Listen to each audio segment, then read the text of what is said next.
In this video clip, we're going to talk a little bit about business. And before you go running from the room and, oh no, not business, you know, too many of us think that's a distasteful topic, but it's really not, because when you think about a business transaction, a patient comes to you, you help them, it's really a relationship where each person gives something and each person gets something, and they value what they get more than what they give.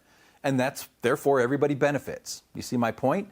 When we talk about business, we're really talking about something positive and beautiful and a relationship where both parties benefit. Okay, but why? Why do we have to talk about business?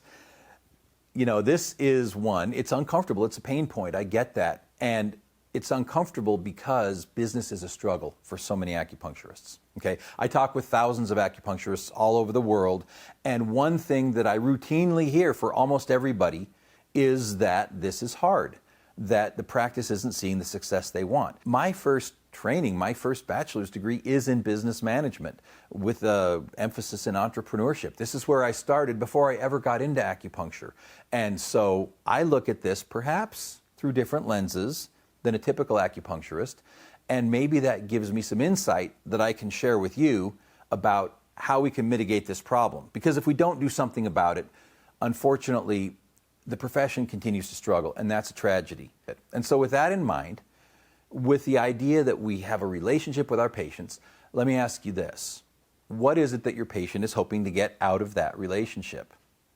And I bet the first thing you're saying is, well, relief, right? That's why they come to you. They have a problem, they want you to solve it. Fair enough. We'll go with that for now. But it's not going to happen in a vacuum. See, the patient's going to come to you, you're going to do an exam, you're going to find out the problem, you're going to talk to them about the problem and explain how you're going to solve it, right? I mean, I hope you're doing that. You don't just tell them to lay down, stick needles in and walk out, although I have heard of some acupuncturists doing that. But no, you're better than that. You're going to explain. So here is the real question of today.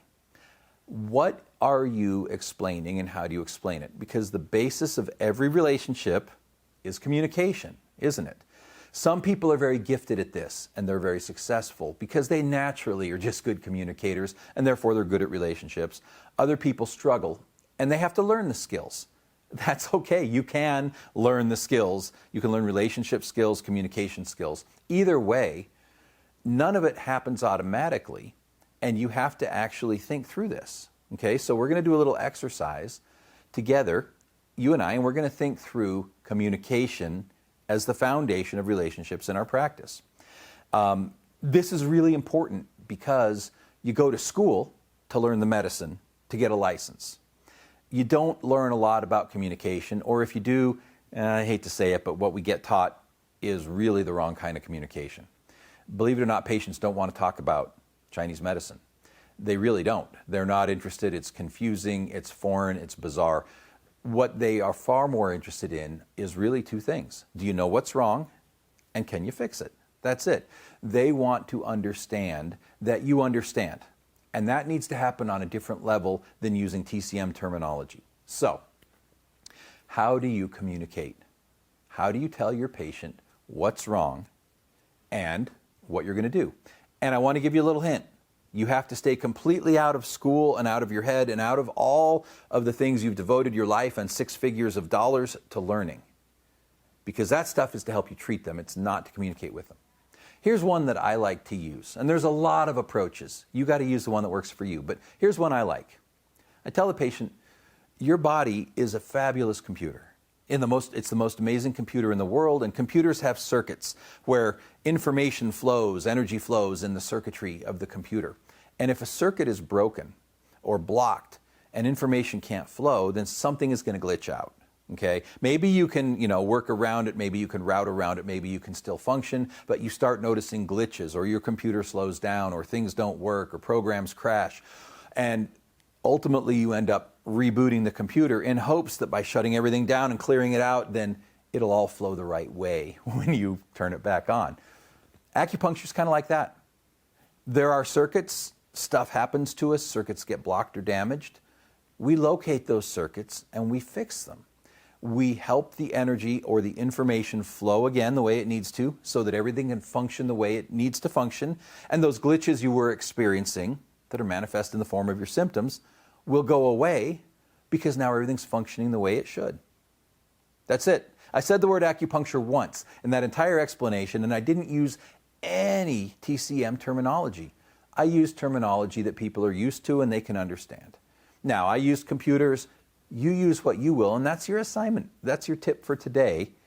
Think about intentionally, how do I communicate about acupuncture with my patients, and can it be understood and repeated and explained back to me by a third grader? If not, then you need to change it. You need to come up with a better way of explaining that shows, remember, the two things that they're interested in, you know what's wrong and you know how to fix it. If you can convey that, that is the basis for the sound relationship that we are trying to have and establish with our patients that turns into a long-term, beautiful, mutually beneficial relationship that we call business. Hey, I hope you enjoyed our conversation. We talked a little bit about business, relationships, and communication. And if you'd like to learn more or take some next steps, then we've got a couple of more things we can offer you. Hit the link. You can get yourself a free PDF with more information, or you can sign up for a free, no obligation consultation talk with one of our practice advocates that's going to help you consider ways that you might be able to improve your practice and be more successful.